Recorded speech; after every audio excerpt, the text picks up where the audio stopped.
When you look at what companies are saying their capital investment plans are and what they're saying about how they're going to try to absorb these costs, whether those are in margins or passing those costs on to consumers, that these tariffs are starting to take a bite.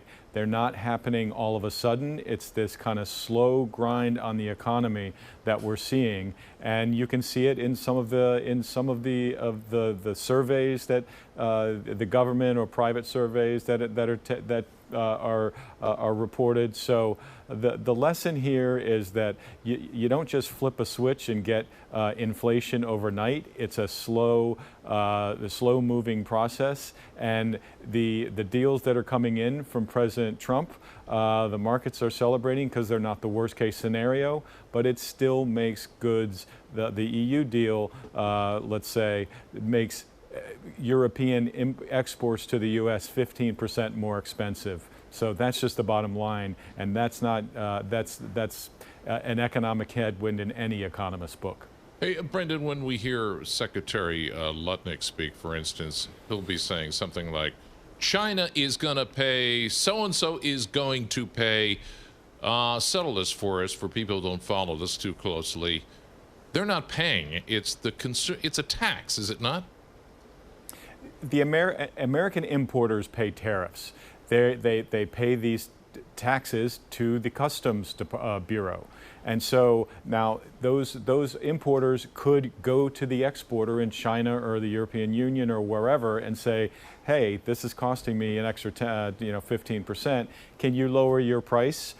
That happens in some cases. Most of the time, the profits of that company take a hit.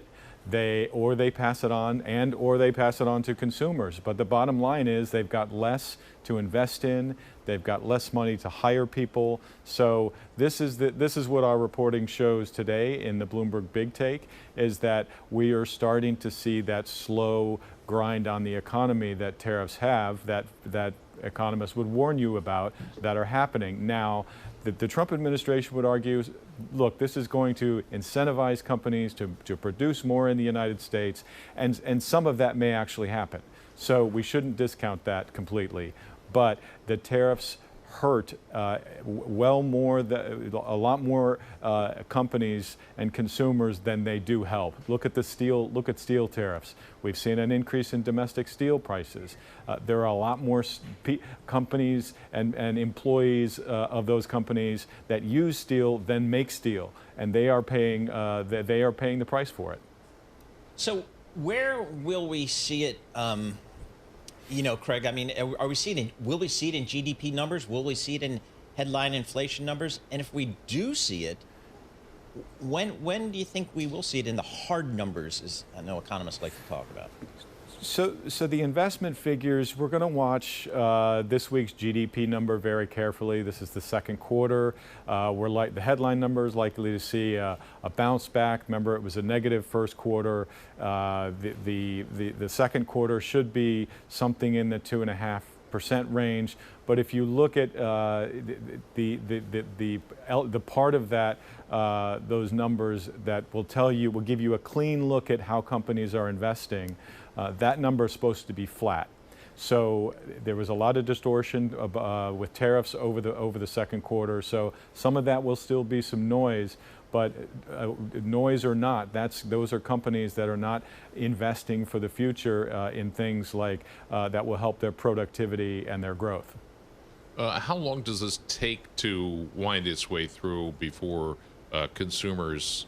I mean, you've already mentioned steel, for instance, but other parts of the inflation to show up in the economy? It could take a couple of quarters. The Trump administration is rolling these deals out fairly gradually, or they're coming quite quickly toward the August 1st deadline. But they're going from 10% to 15% in a lot of cases, and so we're just going to see those costs for the American importer go up even higher. And what's really crushing to a lot of these businesses is the small businesses get hurt the most. the large retailers of the world, they have more the wherewithal to withstand some of this, but it's really the small business, and the National Retail Federation chronicles a lot of small businesses that are getting hit.